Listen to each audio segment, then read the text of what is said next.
England এবং ওয়েলসের আইন প্রণেতারা গুরুতর অসুস্থ প্রাপ্তবয়স্কদের সহায়ক মৃত্যুর অধিকার দেওয়ার বিষয়ে ভোট দিলেন 29 নভেম্বর। এটি এমন একটি বিষয় যা বেশিরভাগ দেশে এখনো বেআইনি। এরপরও 30 কোটিরও বেশি মানুষ এখনো এমন দেশে বাস করে যেখানে সহায়ক বা স্বেচ্ছা মৃত্যু বৈধ।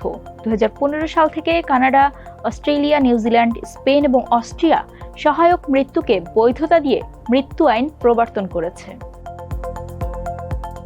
ইংল্যান্ড ও ওয়েলসের বিলটিতে বলা হয়েছে, যদি ইংল্যান্ড বা ওয়েলসে বসবাসকারী গুরুতর অসুস্থ কোনো ব্যক্তির চিকিৎসকরা জানান যে তিনি 6 মাস বা এর কম সময় বাঁচবেন, আর ওই ব্যক্তি যদি মানসিকভাবে সুস্থ থাকেন, তাহলে তিনি চাইলে চিকিৎসা বিজ্ঞানের সহায়তায় সময়ের আগেই মৃত্যুকে বেছে নিতে পারবেন। তবে এজন্য রোগীদের হাইকোর্টের বিচারকের অনুমোদন প্রয়োজন। এটা এই সংক্রান্ত বিশ্বের সবচেয়ে কঠোর নিয়ম। অন্যদিকে এই আইনের সমালোচকরা বলছেন, এই আইন পরিবর্তন করা একটি বিপজ্জনক পদক্ষেপ যা দুর্বল চিত্তদের ঝুঁকির মধ্যে ফেলবে। তবে 29 নভেম্বর বিলটির পক্ষে ভোট দেন পার্লামেন্টের 330 জন আইন প্রণেতা এবং বিপক্ষে ভোট দিয়েছেন 275 জন। চলুন জেনে নেওয়া যাক বিশ্বের অন্যান্য দেশ যেমন উত্তর আমেরিকা, ইউরোপ এবং অস্ট্রেলেশিয়ায় সহায়ক মৃত্যু আইনগুলোতে কি রয়েছে। সঙ্গে আছি আমি রুকাইয়া জহির। সহায়ক বা স্বেচ্ছা মৃত্যু যুক্তরাষ্ট্রে 10টি অঙ্গরাজ্যে বৈধ। ওয়াশিংটন ডিসিতেও এই আইন বৈধ। যুক্তরাষ্ট্রের ওরেগন অঙ্গরাজ্য বিশ্বের প্রথম স্থানগুলোর মধ্যে একটি, যেখানে 1997 সাল থেকে কিছু রোগীদের জন্য মৃত্যুর সহায়তা প্রদান করা হয়।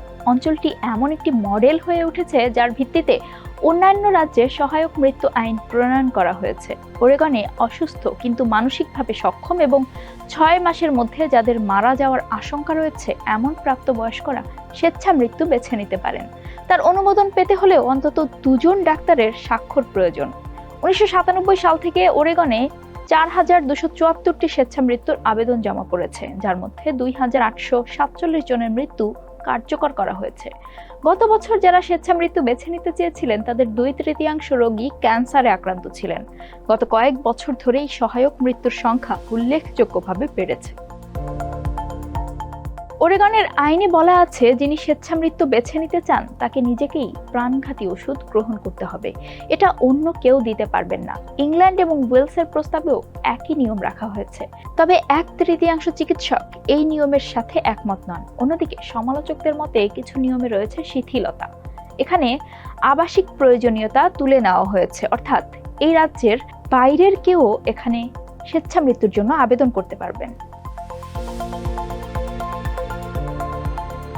কানাডায় 2016 সালে প্রথম মৃত্যু পথযাত্রী অসুস্থ রোগীদের জন্য সহায়ক মৃত্যুর আইন চালু করা হয়েছিল, কিন্তু তারপর এই আইনটি আরও মানুষের জন্য সহজ করা হয়েছে। যেমন 2021 সালে এই আইনে একটি সংশোধনী আনা হয়, যেখানে অপরিবর্তনীয় বা অনিবার্য মৃত্যুর অসুস্থতা থেকে যারা অসহ্য যন্ত্রণা ভোগ করছেন তাদের জন্য এই আইনটি সহজ করা হয়। এমনকি 3 বছরের মধ্যে যাদের মানসিক অসুস্থতা রয়েছে তাদের জন্য এটি শিথিল করা হয়। এদিকে সমালোচকরা বলছেন, আইনটি যত বেশি শিথিল হবে, প্রতিবন্ধী এবং দুর্বল ব্যক্তিরা তত বেশি ঝুঁকির মধ্যে পড়বেন।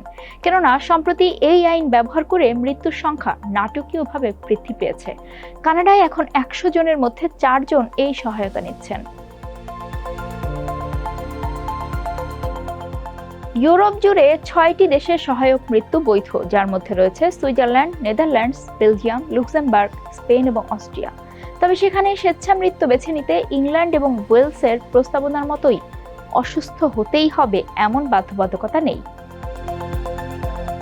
সুইজারল্যান্ড ছিল বিশ্বের প্রথম দেশ যেখানে মৃত্যুর অধিকার বৈধ করা হয়েছিল। দেশটিতে 1942 সালে সহায়তায় আত্মহত্যাকে আইনিভাবে বৈধ করা হয়েছিল। দেশটি অল্প কয়েকটি দেশের মধ্যে একটি যেখানে জুরিখের ডিগনিটাস সংস্থার মাধ্যমে বিদেশিদেরও সহায়ক মৃত্যুর সুযোগ গ্রহণের সুযোগ দেয়। তবে এখানে স্বেচ্ছা মৃত্যুর আবেদনকারীর নিজেকেই প্রাণঘাতী ওষুধ গ্রহণ করতে হবে। গত 2 দশকে ডিগনিটাসের মাধ্যমে 500 জনেরও বেশি ব্রিটিশ মারা গেছে, যার মধ্যে শুধু গত বছরই ছিল 40 জন। নেদারল্যান্ডস এবং বেলজিয়াম এই 2 দেশই 20 বছরেরও বেশি আগে স্বেচ্ছা মৃত্যুর বৈধতা দিয়ে রেখেছে। এসব দেশে মানসিক স্বাস্থ্য সমস্যা সহ কোনো দুরারোগ্য অসুস্থতায় অসহ্য যন্ত্রণা ভোগকারী রোগীদের জন্য মৃত্যুবরণ করতে সহায়তা করা হয়। এখানে শিশুরাও এই সুবিধা নিতে পারে। এছাড়া এই 2 দেশই ইউথনেশিয়া বা চিকিৎসকদের সহায়তায় মৃত্যুকেও অনুমোদন দেয়, অর্থাৎ স্বেচ্ছা মৃত্যুর আবেদনকারীর নিজেকেই প্রাণঘাতী ওষুধ গ্রহণ করতে হবে এমন বাধ্যবাধকতা নেই। অতি সম্প্রতি স্পেন এবং অস্ট্রিয়া মারাত্মক অসুস্থ এবং অসহনীয় যন্ত্রণা ভোগ করছেন এমন রোগীদের জন্য সহায়ক মৃত্যুকে বৈধ করেছে। স্বেচ্ছা মৃত্যুর আবেদনকারীর নিজেকেই প্রাণঘাতী ওষুধ গ্রহণ করতে হবে। তবে স্পেনে একজন পেশাদার চিকিৎসক এমন মৃত্যু পরিচালনা করতে পারেন। গুরুতর অসুস্থ প্রাপ্তবয়স্ক অন্তঃসত্ত্বা রোগী, মৃত্যুর আগে যাদের হাতে 1 বছর বা তার কম সময় আছে, তাদেরকে স্বেচ্ছা মৃত্যুর সুযোগ দিতে একটি বিল পাশ করেছে আইল অফ ম্যান। তবে এই সুবিধা পেতে হলে অন্তত 5 বছরের জন্য এই দ্বীপের অধিবাসী হতে হবে। ধারণা করা হয় 2027 সাল নাগাদ এই দ্বীপে প্রথম সহায়ক মৃত্যু ঘটতে পারে। এছাড়া গুরুতর অসুস্থদের জন্য সহায়ক মৃত্যুর অনুমতি দেওয়ার আইন প্রবর্তন করার প্রতিশ্রুতি দিয়েছে উত্তর পশ্চিম ইউরোপের দেশ জার্সিও। গত কয়েক বছরে অস্ট্রেলিয়ার বেশিরভাগ অংশে স্বেচ্ছায় বা সহায়ক মৃত্যু বৈধ হয়ে উঠেছে। আর নিউজিল্যান্ডে এ ধরনের মৃত্যুর জন্য রোগীদের অবশ্যই অসুস্থ হতে হবে এবং তিনি 6 মাসের মধ্যে মারা যাবেন, চিকিৎসকদের এমন অনুমোদন থাকতে হবে। অস্ট্রেলিয়ার কিছু অংশে যারা নিউরোজেনারেটিভে আক্রান্ত এমন ব্যক্তিদের জন্য এই সময়সীমা 12 মাস পর্যন্ত বাড়ানো হয়েছে। তবে দুই দেশের আইন অনুযায়ী স্বেচ্ছা মৃত্যুর আবেদনকারীর নিজেকেই প্রাণঘাতী ওষুধ গ্রহণ করতে হবে। তবে সাধারণত শিরা ইনজেকশনের মাধ্যমে এটি একজন পেশাদার ডাক্তার বা নার্সও পরিচালনা করতে পারেন।